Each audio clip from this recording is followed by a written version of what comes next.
Now for tonight, I want to introduce our guest author. We have with us Dr. Jerry T. Wooten, who is the park manager for the Bicentennial Capitol Mall State Park in Nashville, Tennessee. Formerly, he served as park manager at Johnsonville State Historic Park, as Director of State Historic Sites for the Tennessee Historical Commission, and as park historian at Pamplin Historical Park and National Museum of the Civil War Soldier in Petersburg, Virginia. Let me admit a couple more people as I continue. Originally, he's from Clarksville, Tennessee. Jerry is an American history and public history graduate of Austin Peay State University, where he got his bachelor's, Murray State University, where he received his master's, and Middle Tennessee State University, where he earned his Ph.D. Jerry has researched, written, and presented programs about the Civil War for most of his professional life. He serves as the Tennessee Civil War Preservation Association's, serves on the Tennessee Civil War Association's board of directors. Boy, that's a mouthful. I'll get it out eventually. And he is a frequent speaker at Civil War roundtables, historical organizations, state and national parks, as well as museums. So with that, I'm going to turn the screen over to Jerry, and I'll remind you that if you have questions during the talk or right at the end of the talk, you can type those into the chat feature.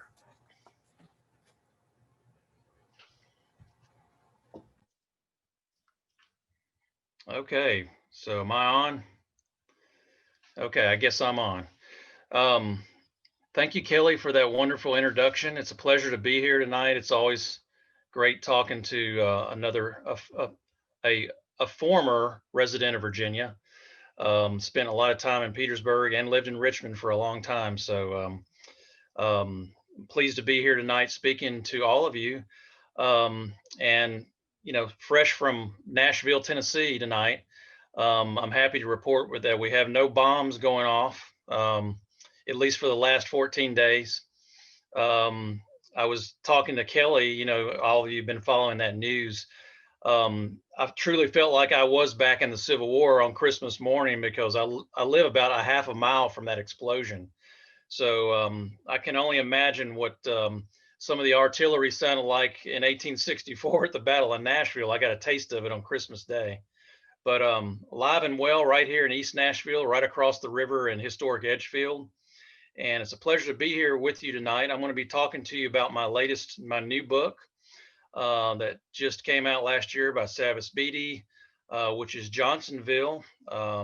Basically, it's the only full-length study that's ever been written about Johnsonville. Most people do not know about the story. And I hope to enlighten you over the next 30 to 45 minutes about this fascinating event. If you've been to Tennessee and you've been to Middle Tennessee specifically, and you might be familiar with Fort Donaldson and Shiloh, well, Johnsonville sits right on the Tennessee River.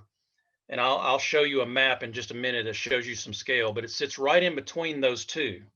So it's one of those so many unforgotten stories of the American Civil War that was really overshadowed by some more larger significant events. One of those specifically being the November 30th, 1864 the Bloody Battle at Franklin, Tennessee. Johnsonville really unfolded just, you know, a couple of weeks before that occurred. And actually Schofield's division had been at Johnsonville, which were relieved from duty there to go start building the works right outside the Carter House at Franklin. So we have that direct connection to that. And there's a lot of people, you know, talk about the Tennessee campaign, the late fall Tennessee campaign of 1864. Johnsonville is a part of that, but it's regularly left out because the history really had not been disclosed. The Tennessee late fall campaign that you hear about typically includes Spring Hill, Franklin, and Nashville. But really the campaign kicked off at Johnsonville, Tennessee, beginning in late October, early November 1864, and concludes with the decisive battle in Nashville. So tonight I'm going to go ahead and let me get to my shared screen here. And I believe it's this one. Yeah. Let me.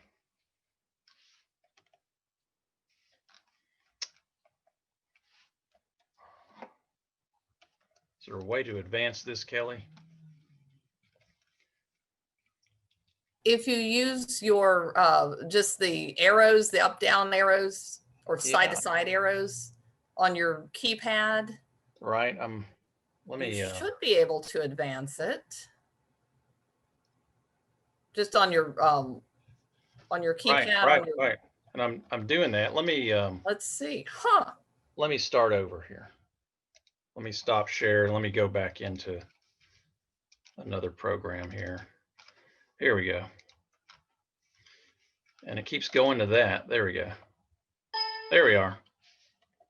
Yep, we're there. Now, Kelly, can you hear that? Hopefully, if you can hear that, everybody else can. Can I hear what? You? I said, yeah, can you hear me and see I the can, visual? yes. Okay, You're good. so that means everybody else can see it. Okay.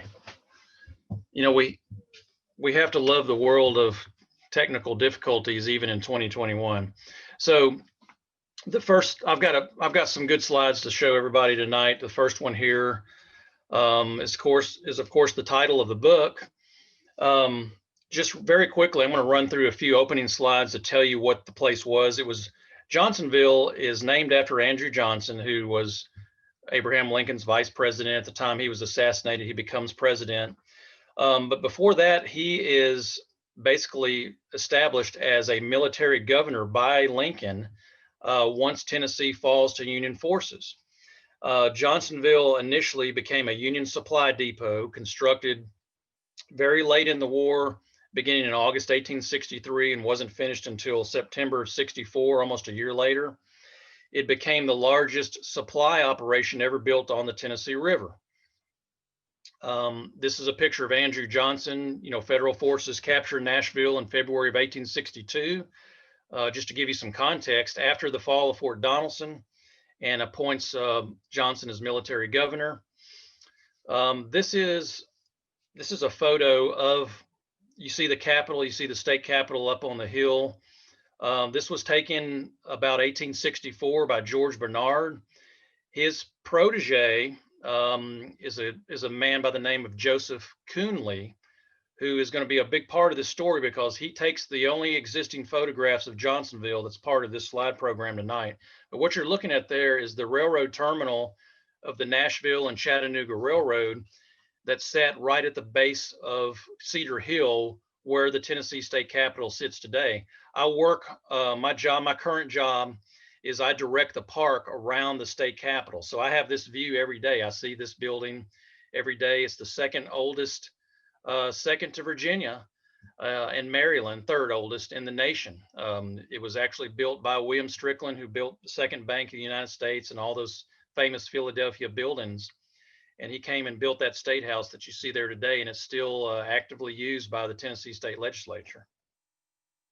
So why was Johnsonville needed? Very quickly, you know, Union commanders feared that the Cumberland River that splits Nashville, comes right through the middle, was too shallow for these deep draft supply vessels, these boats. This is a photograph that shows First Avenue today. Unfortunately, that bomb that I was talking about, if you look to your left, if you look at those historic cast iron facades, if you go straight up that hill to the rear, those Civil War period buildings were destroyed 2 weeks ago from that bomb. Unfortunately, it's just a devastating plug for Nashville. But this is showing the historic wharf of what it probably looked like just 10 years before at the conclusion of the Civil War. You see the ramps there, you see the cargo, you see all the stores that are stacked at the wharf.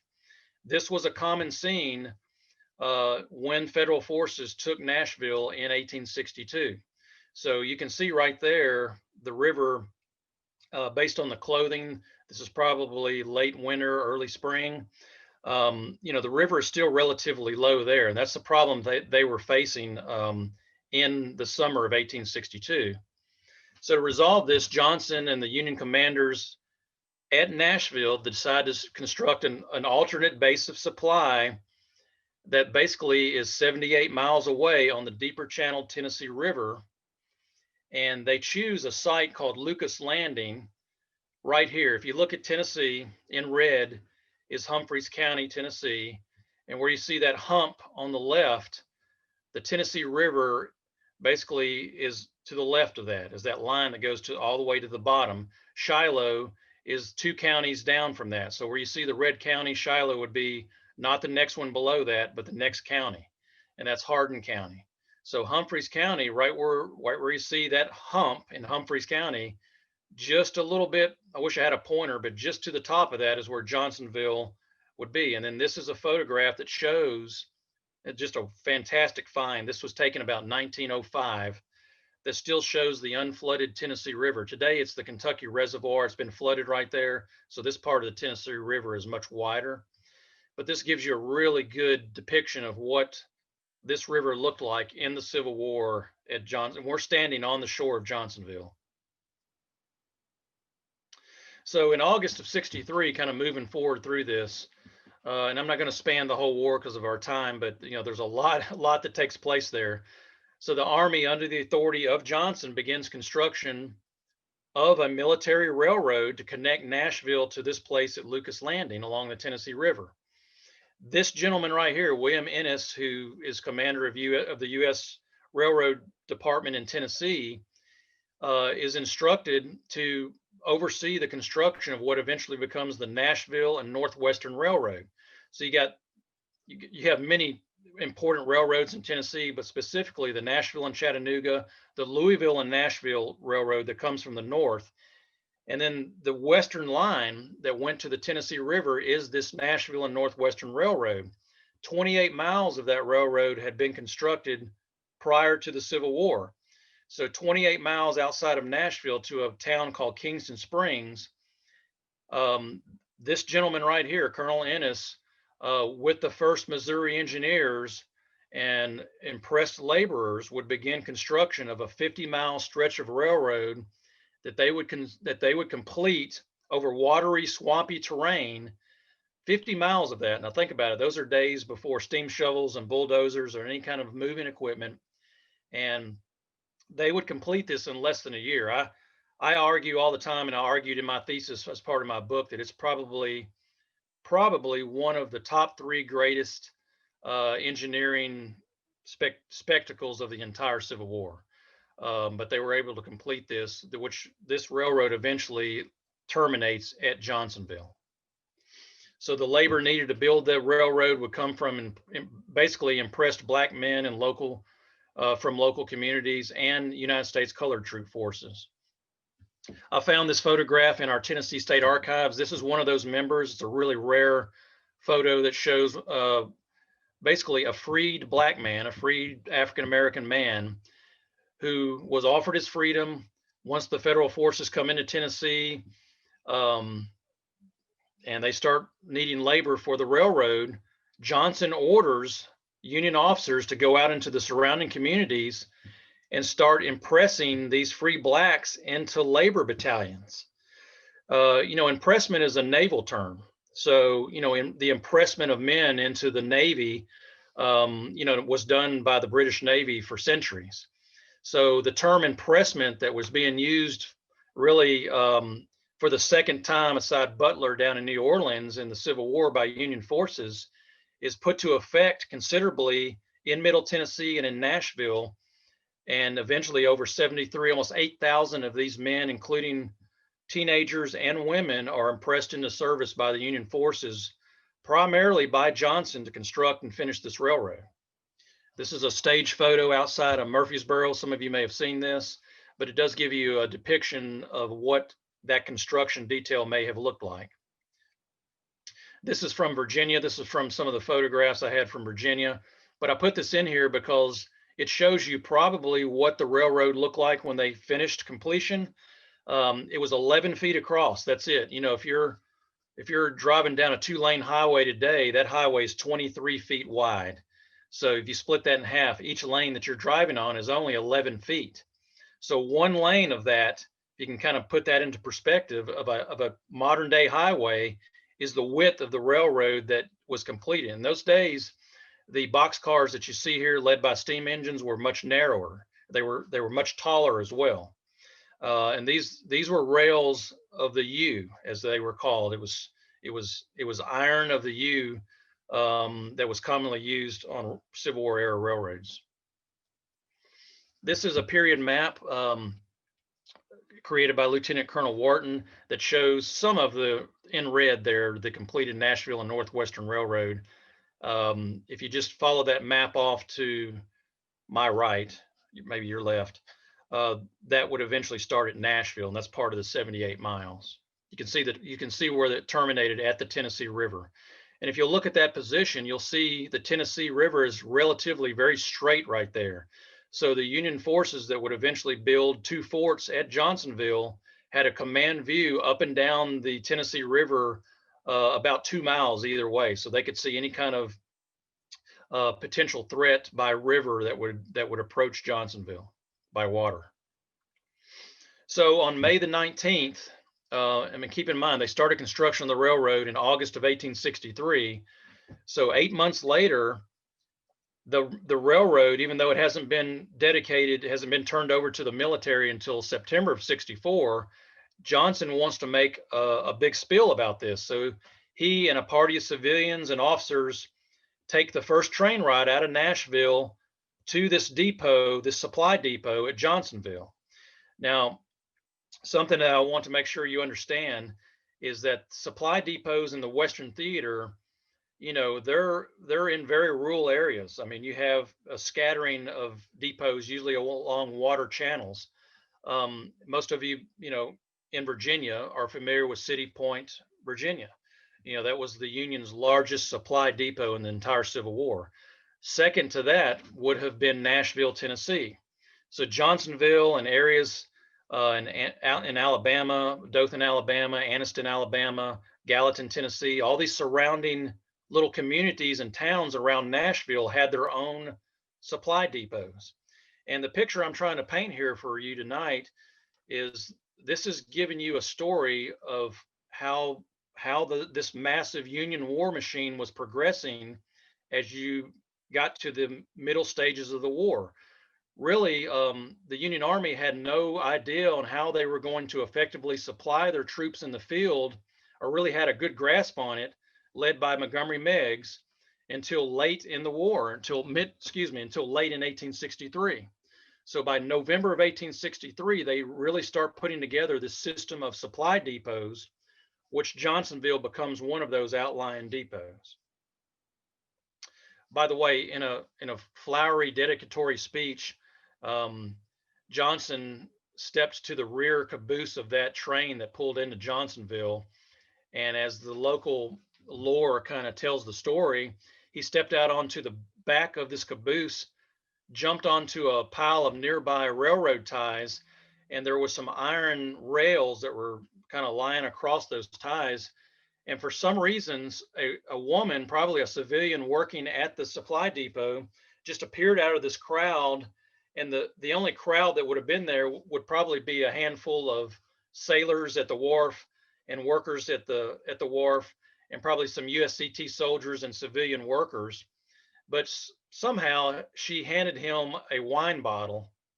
And the story is that Johnson, in a very almost arrogant way, steps down from the last step of the caboose, holds the wine bottle over his head and smashed it over the rails and said, "I hereby declare this place Johnsonville." So he named the place after himself. And I've often thought, gosh, how exciting would that be, just to go find a new place and name it after yourself? Had to be quite a moment. This is a bird's eye depiction, a drawing by my friend David Meager, who did all my illustrations in my book. He took the 5 existing Johnsonville photographs I'm about to show you, pieced them together, and made this bird's eye view of what Johnsonville likely looked like in the Civil War. It was 90 acres. Basically, you can take a heavily wooded area, can kind of picture this in your mind. The Union Army came in there and they carved out in a semicircle this 90-acre perimeter, and plopped right in the middle of the heart of the Confederacy. And you got to think, all the surrounding communities right here are 99.9% Confederate. Humphreys County alone was the only county in the state of Tennessee that had almost 100% commitment to the Confederacy. So all the relatives of these Confederate soldiers, mine being one of those, I had relatives in this county that served in the Confederacy, were fighting against this, and they were working. They had civilian workers working inside this depot, just like at Fort Lee today or at Fort Campbell, Kentucky. You have civilians working inside the military federal supply base or the federal base, hearing intelligence. They're hearing any kind of operational information that's going on. And if you think that's not getting transferred back to family members, that makes its way back to those members serving the Confederacy, that's exactly what was going on. So it's quite a dynamic picture that's taking place here. So the U.S. Quartermaster's Department actually ran the operations at Johnsonville under the command in Nashville by Colonel James Donaldson, who actually was a West Point classmate friend of Montgomery Meigs, and he's given command of the massive Nashville depot. So just understand that Johnsonville is controlled under the auspice and the command of Donaldson. At Johnsonville itself, the quartermaster in charge is this guy, Assistant Quartermaster Henry Hallen. So I won't go into this a lot because this is a long story to share with you tonight, but the hierarchy of the United States Quartermaster's Department, many of those men that receive the rank of lieutenant or especially a captain, such as Henry Hallen, was a presidential appointment. So you had assistant, you had acting. You see a lot of abbreviations. A lot of times you may have read acting assistant quartermaster. So it would be abbreviation AAQ, or you had an AQ in front of their name, which generally held the rank of captain. So Henry Hallen is the captain that's appointed over all operations at Johnsonville. And by the way, these men had been in battle. You know, to receive those positions was quite an honor. So, you know, you're placed behind the lines, you're taken out of harm's way by serving with Sherman on the front at this time, and you're placed in the rear, but you have an incredibly important job, which is to get those supplies to the men fighting with Sherman on the front, which at this time is moving its way rapidly through North Georgia.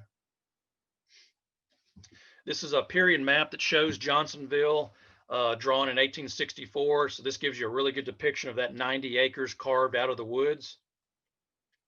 As I mentioned before, Jacob Coonley, who basically is the protege of George Bernard, was assigned by Montgomery Meigs in the fall of 1864 to travel on the Nashville and Northwestern Railroad and photograph a lot of the bridges. So if you happen to have James Hubler's great book, Cities Under the Gun, a lot of Coonley's photographs show up in that book. Jim actually lives in my neighborhood here. He's a good friend. But that book's been out, gosh, since about 1980, I think. But it has many of Coonley's original framed photographs. When I was doing research for the book, I actually went to the Library of Congress and saw the actual plates of the photos I'm about to show you. The first one is this one. This is the first image that he took. It shows number of administration buildings around. Most importantly, if you look at the very top of that photo, you see a lone soldier that's standing on top of the wall in a poncho. That, you know, when you, thank God for digital photography, when you enhance this, that gentleman is an African-American soldier standing on the wall in a poncho. It's amazing. You can almost see his face. The detail is so great. But, you know, when I was manager of this park, it really puts in perspective of what it looks like, because today when you go there, this is the view you see. I took this photo in 2017. It's about 3 years old, but it gives you a really good depiction of the terrain there. The next photograph Coonley took was this. It shows you the Central Railroad. And also, if you look at the buildings in the background, that is the only known existing photographs taken during the Civil War of the civilian town of Johnsonville. Today, it is called New Johnsonville because of the relocation of the railroad after the Great Depression in the 1940s. So today, the town in Tennessee, if you look on a map, is called New Johnsonville, and the town was simply moved to the top of the hill. This is down in a river bottom. But I've enhanced those photos to the point to where I was able to come up with about 180 buildings and structures that existed in that town. So it was a pretty sizable civilian town. So the civilian workers that worked for the military supply depot lived in that town outside the borders. This is the area of where that town sits today, just basically 100 yards from the last photo that I showed you. That's what it looks like today. And this gives you this is another military map that shows you. And what I want you to look at here is where you see the word Johnsonville. If you look down beyond the tracks to your left, you'll see depot and you see wharf. And that building that's a little fatter than the skinny one across the tracks that also says depot and wharf was one of the photos Conley took, which is this. And it was a double roofed supply warehouse. There was 2 of these buildings constructed right at the wharf. The wharf sits on the edge of the river where supplies would be received from places like Paducah, Kentucky, St. Louis, Missouri, and Louisville, Kentucky.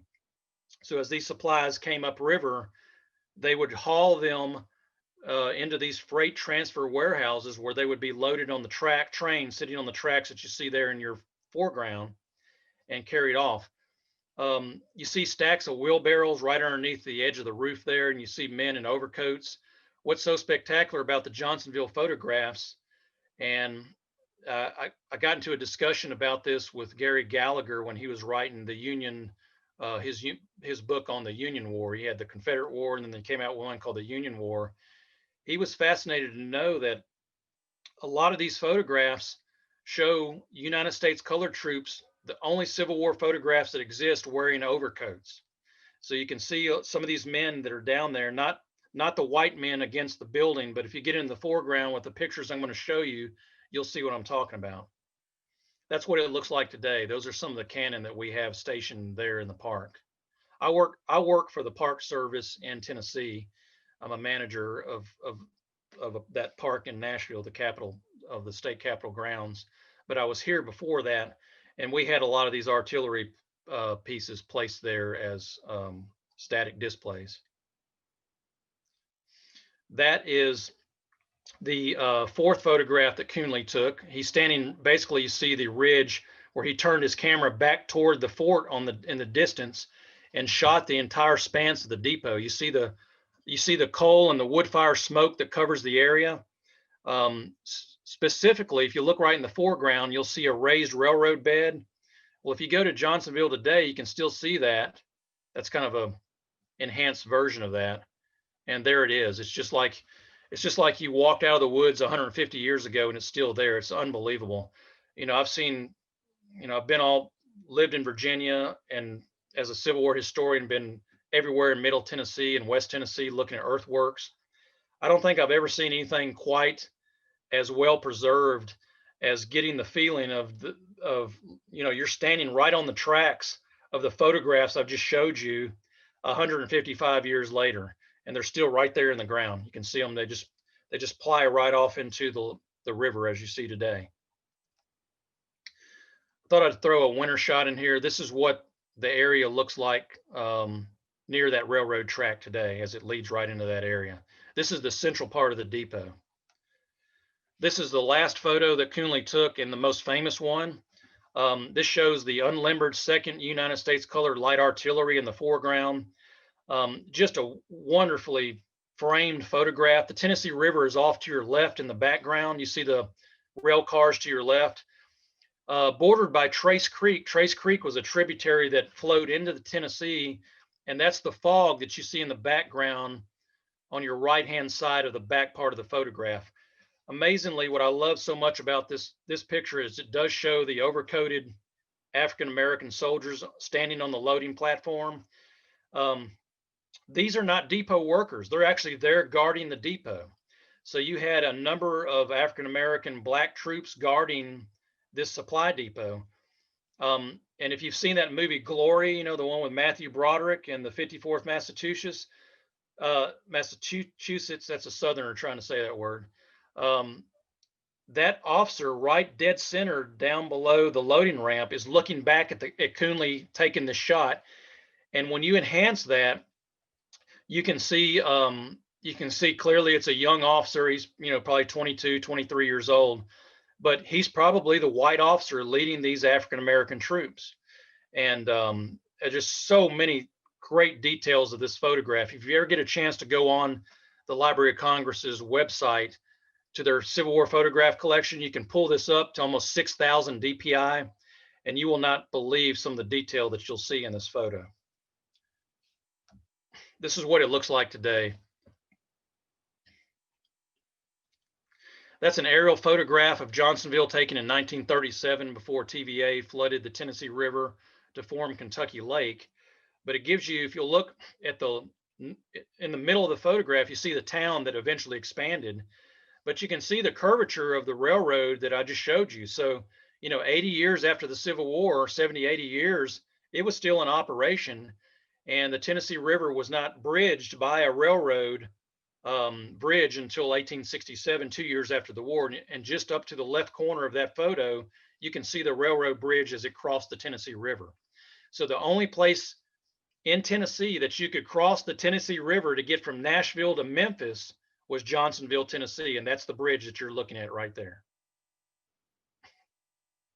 So as trains came from Nashville, they would pull onto this device called a turntable, and that original turntable still sits there in Johnsonville today. It's the only known existing Civil War railroad turntable. I looked everywhere when I was in Virginia. The massive one at City Point, Virginia, no longer exists. But as far as the Western Theater is concerned, this is the only known Civil War era Union or Confederate railroad that still exists. We thought there was one in Alabama, but it was destroyed in the 1980s.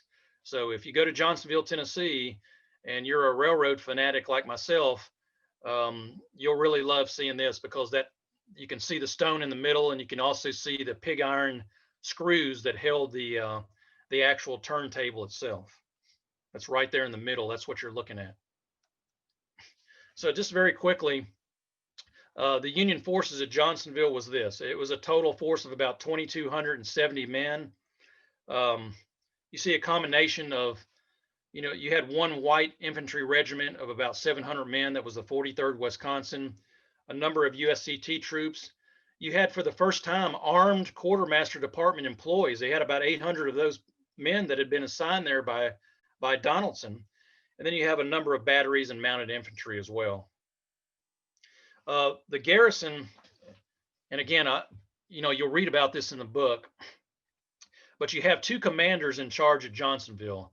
One of them is in charge of the infantry, and he is the commander of the 12th United States Colored Troop Regiment.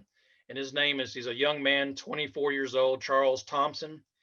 And he never really is assigned there, but he shows up there in mid-October, just before the Battle of Johnsonville takes place on November the 4th.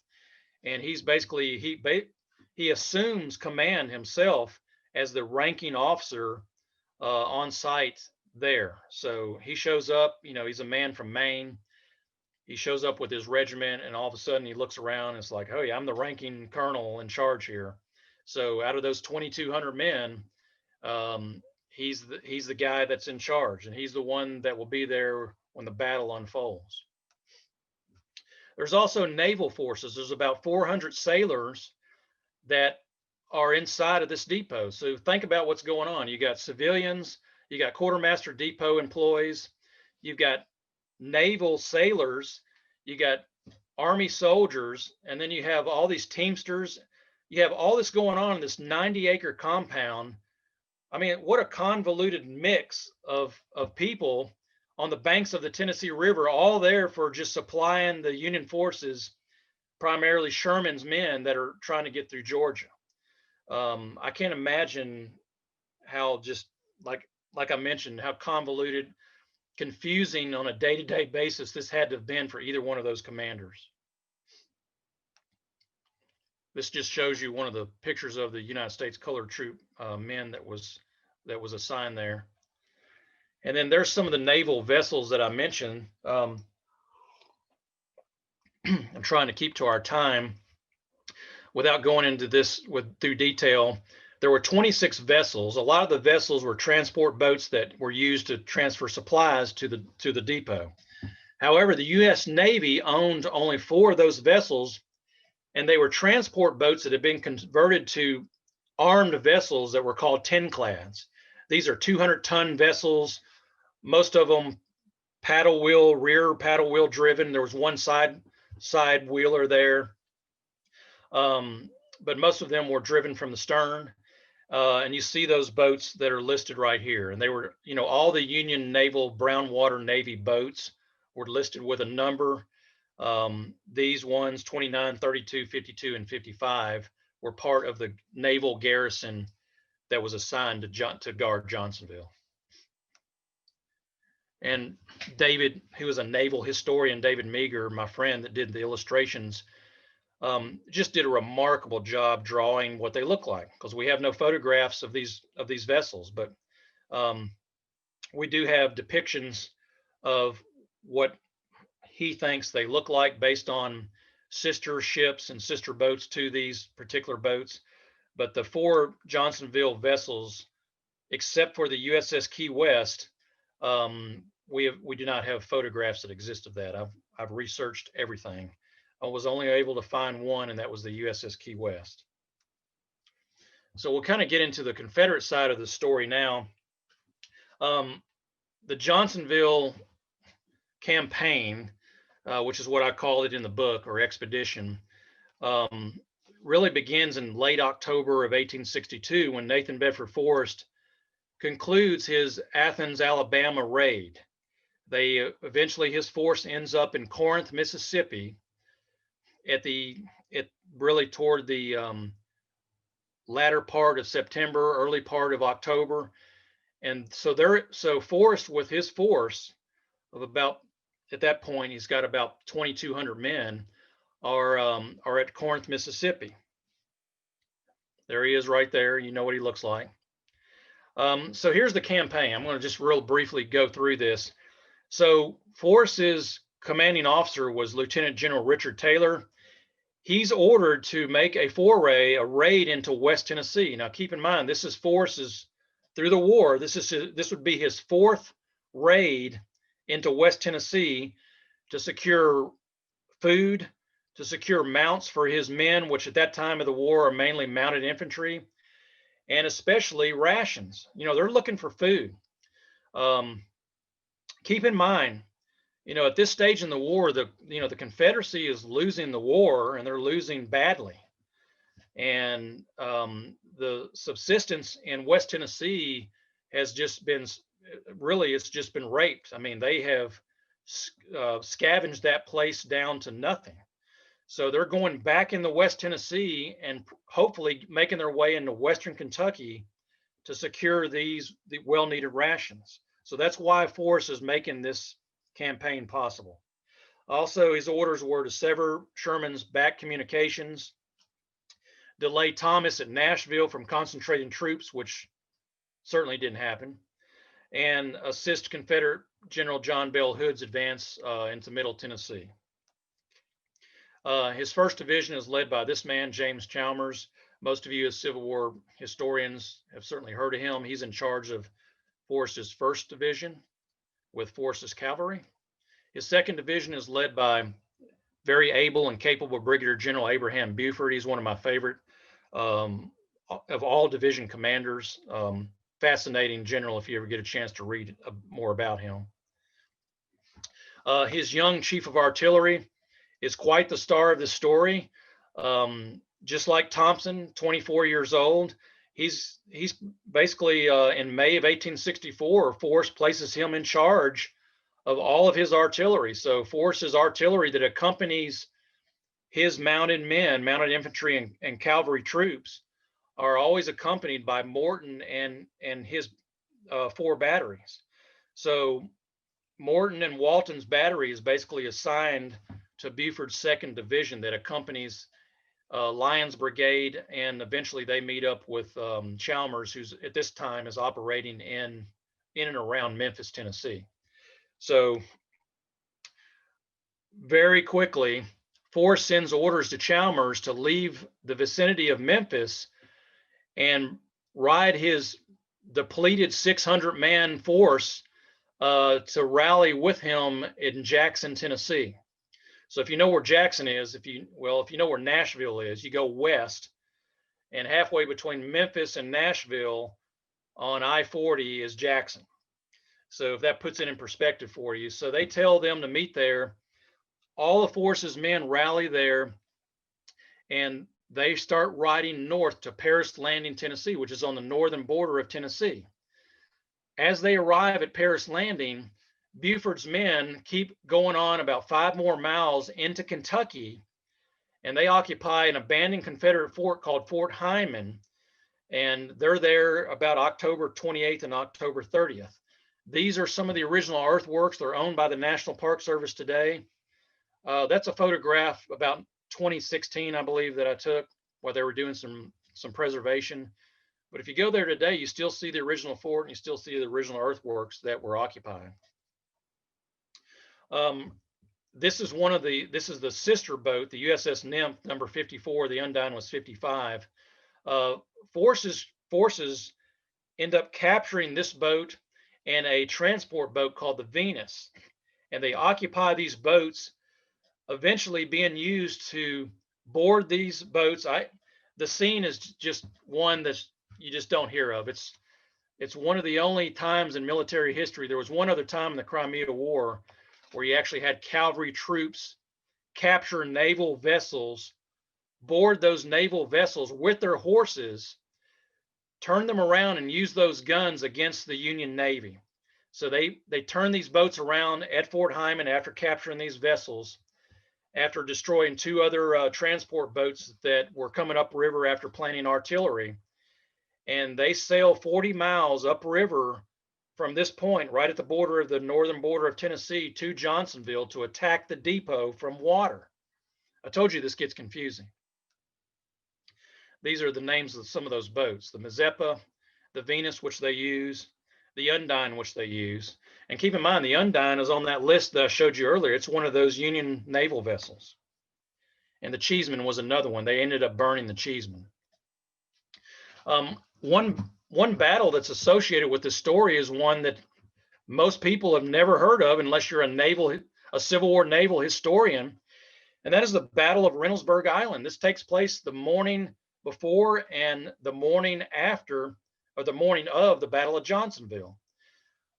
If you're familiar with the naval battle that takes place on February the 14th at Fort Donaldson, where the ironclads sailed upriver after attacking Fort Henry and try to take Fort Donaldson by water on the Cumberland River, this is as heated of a battle, with even more vessels engaged than that particular famous engagement. And what a story. I can't get into this. You'll read about this in the book, but this is a map that's drawn by one of the Union commanders, the Union naval commanders. You can see just to the right where he drew, says 4 guns, rebels, where forces artillery had planted cannon in what was called the chute. That's basically an area of the Tennessee River that was formed by a shoal that was known by a lot of naval pilots on the Tennessee River. And the chute is what had to be navigated. It was very narrow. It was very close to the bank. It was only about 15 feet deep. But to get up the Tennessee River to Johnsonville, those vessels had to make it through the chute. Forrest, through his guidance, through local guides, they knew about this area, which is why they planted their artillery there. And I'm telling you, it was a heated battle, and they really gave the Union boats a shellacking here.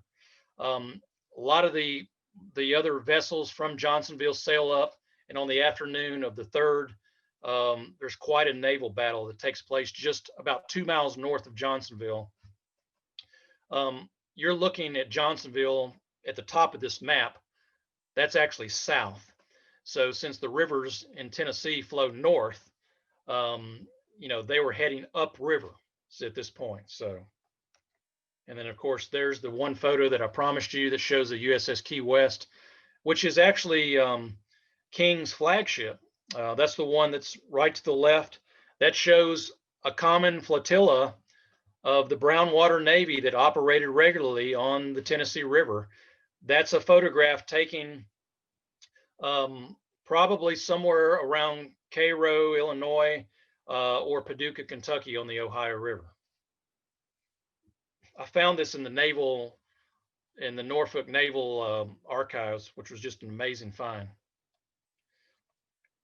So at 2 p.m. on November the 4th, after many back and forth engagements with the gunboats, a battle takes place. And you don't hear about a lot of the casualties that take place at the Battle of Johnsonville, because there weren't many, because the Battle of Johnsonville was fought over 300 yards of river.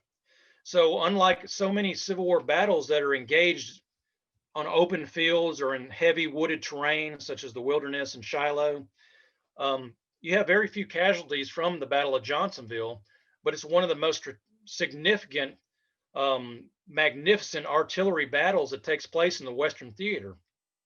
Forrest even writes in his memoirs after the war, he said that I'd never been under such artillery fire than that at Johnsonville, Tennessee.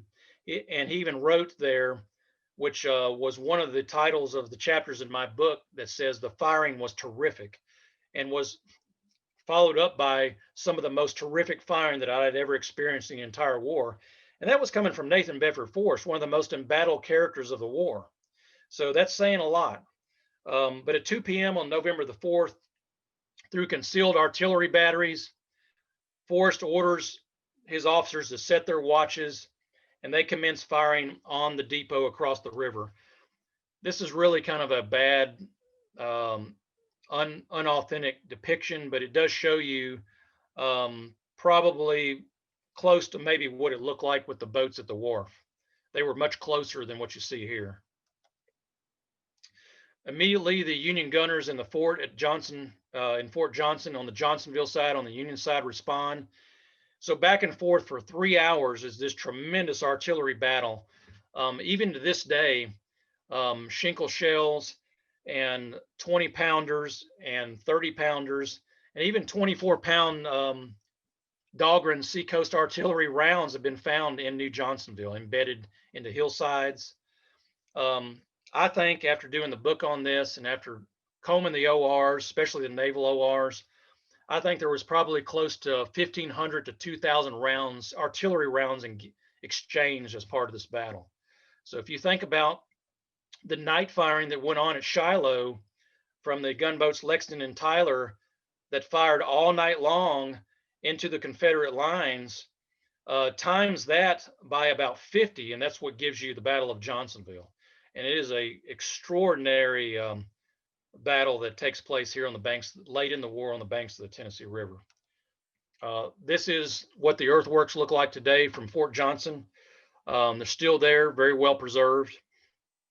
And it's a complete fort. It's more of a redoubt. Civil War terms, French terms, redans, redoubts are basically enclosed forts. A redan is a three-sided fort. Redoubt is an enclosed fort. So that's what we have at Johnsonville, are two significantly preserved redoubts. Pure chaos from 2 to 5 from those positions. The U.S. commanders eventually lose their nerve. They feared what most Union outpost commanders feared in the war, which was on the minds of everybody at this stage, which was Fort Pillow, Tennessee. They knew that there were African-American troops there.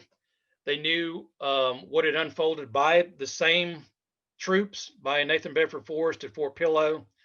So Thompson, losing his nerve, orders Henry Howland, that assistant quartermaster, to give orders to those naval sailors to board their vessels with torches and set them all afire. So here you've got the Confederates firing just profusely across the river at all, from 5 concealed positions. And you've got their own men walking on board the boats with torches, burning these vessels for fear of keeping them out of the hands of Confederates capturing the depot.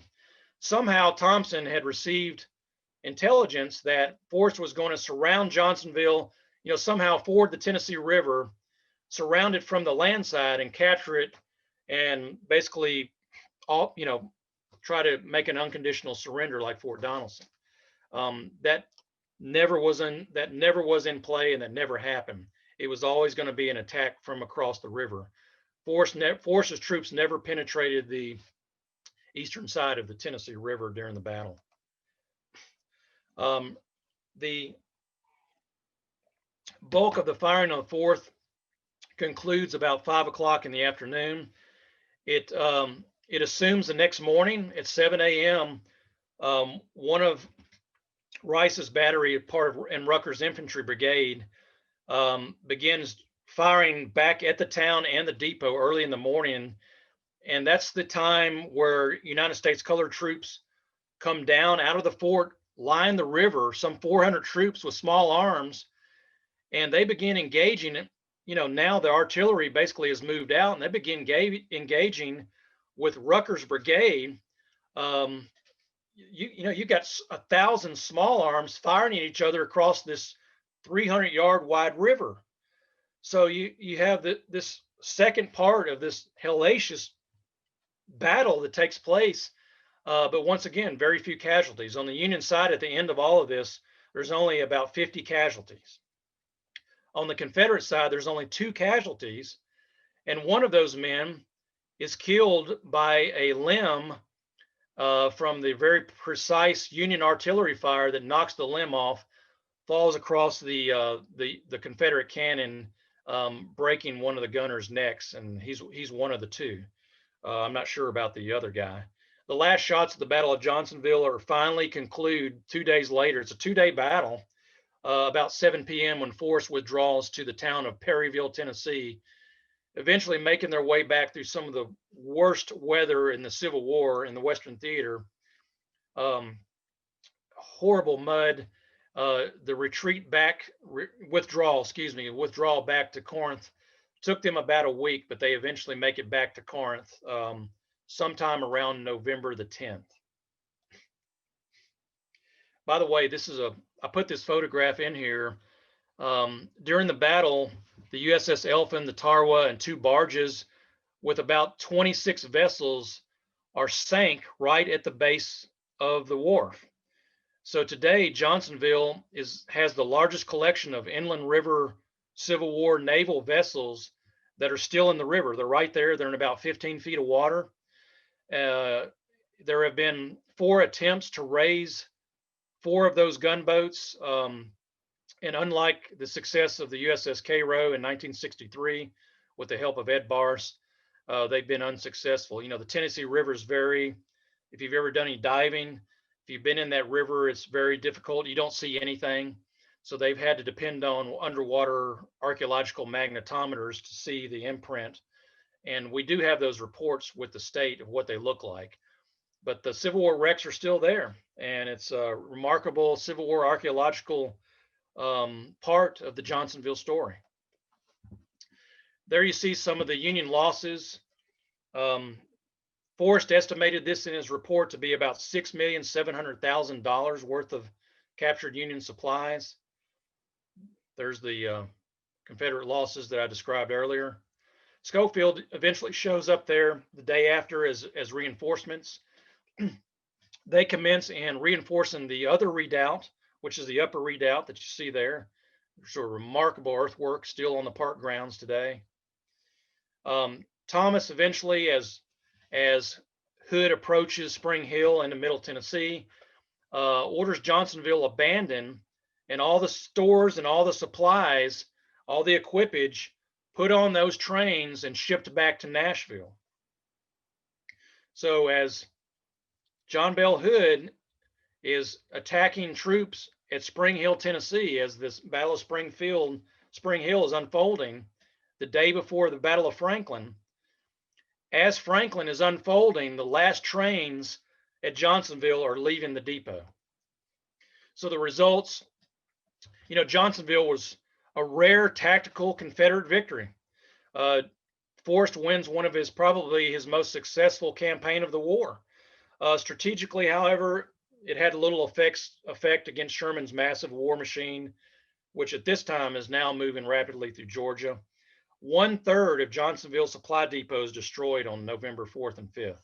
It's a tremendous loss to the Western Theater Union forces. The aftermath from that 2-week-long campaign not only resulted in the near destruction of Johnsonville, but it also renders the Nashville and Northwestern Railroad useless to the Union war effort. So all that work was for naught at this point. And of course, this left General Thomas in Nashville doubtful of the future use of the supply base at Johnsonville for the rest of the war. And wrapping up here, one of General Sherman's most famous responses came from the loss at Johnsonville. As the rebels have destroyed our base of supplies, they must furnish our subsistence. You will bear the brunt of the after effects. And of course, that's another story. And what he's talking about there is that he's so disrupted and so angry about this incident of destroying those supplies. He makes his most famous quote of the entire Civil War, which is, you probably know it, quote, "that devil forest." And the back end of that quote is concluded as "that devil forest was down around Johnsonville once again wreaking havoc." So that's the tail end of this story, and that's where I'm going to stop. And I'm right at my time. And there's the copy of the book. I hope you'll get it. I put about 8 years into this. I've really put a lot of research into elements that had never been disclosed. It's for sale by Savas Beatty, and if you use that code right there, virtual, I know that Sarah at Savas Beatty is supplying 20% off. So with that, Kelly, I'm going to turn it back over to you for any incoming questions that I'll be glad to answer at this point.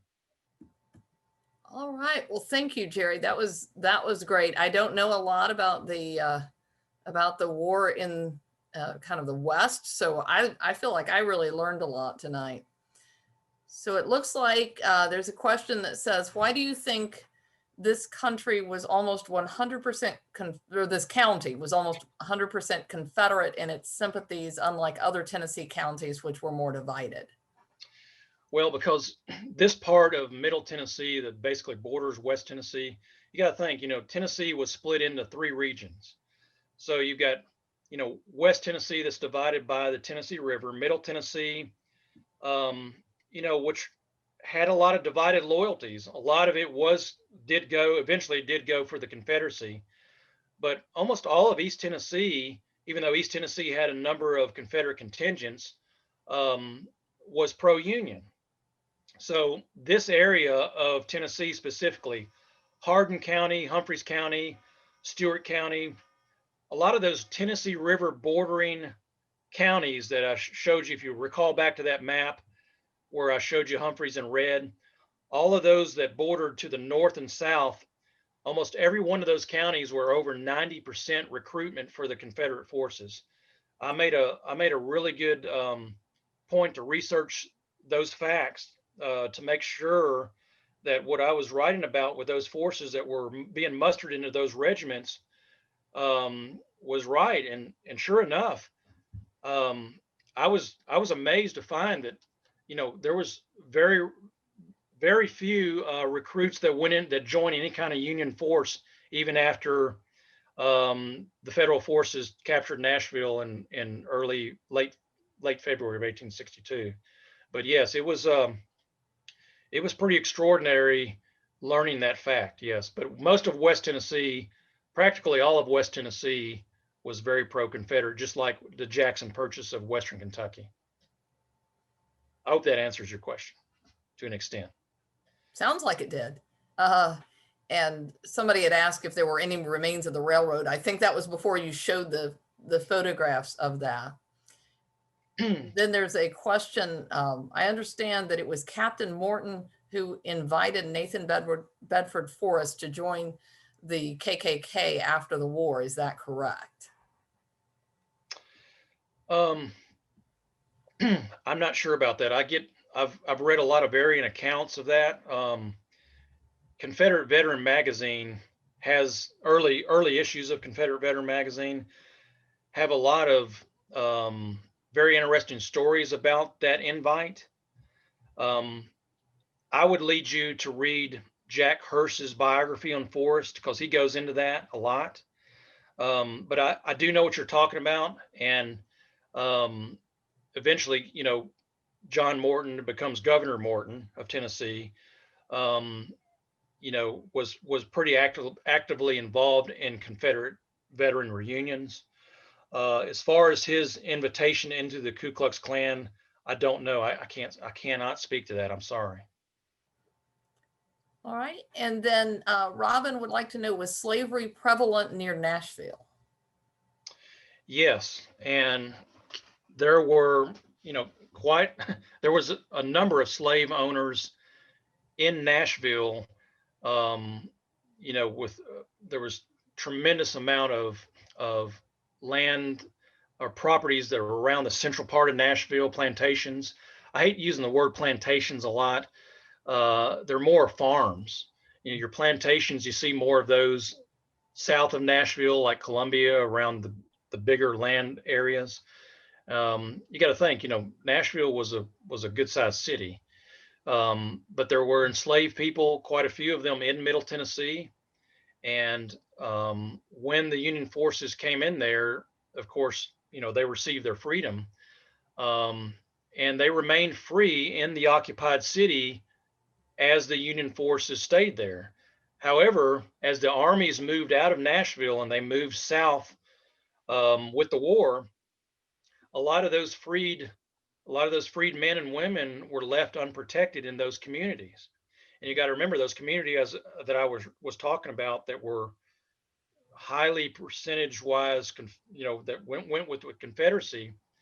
A lot of those folks were not very pleased about that. So, and many of those Middle Tennessee farmers, some of them were slave owners, but keep in mind that Tennessee remained occupied, especially Middle Tennessee, by the Union forces really for the rest of the majority of the war after the summer of 1862.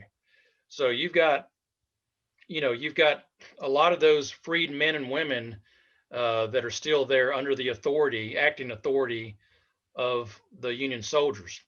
When the war ends and the Freedmen's Bureau kicks in and you got Jim Crow, that's a whole nother story. Those freedoms are very short-lived. And I speak to that a little bit in the book, not too much. I went into that more in my dissertation because I had to, but that's a fascinating story and it certainly deserves a lot more attention. And I do know there's in the Tennessee Historical Society Historical Quarterly, there's been some fantastic articles written about that if you'll scan the collections from 2002 until now. And I think this is maybe, from the same person, about the 3 stars on the Tennessee state flag. Do Yes. they refer to 3 distinct regions in the state relative to the Civil War? No. So Tennessee, remarkably, the state of Tennessee did not have a state flag in the Civil War. We didn't have a state flag until 1905.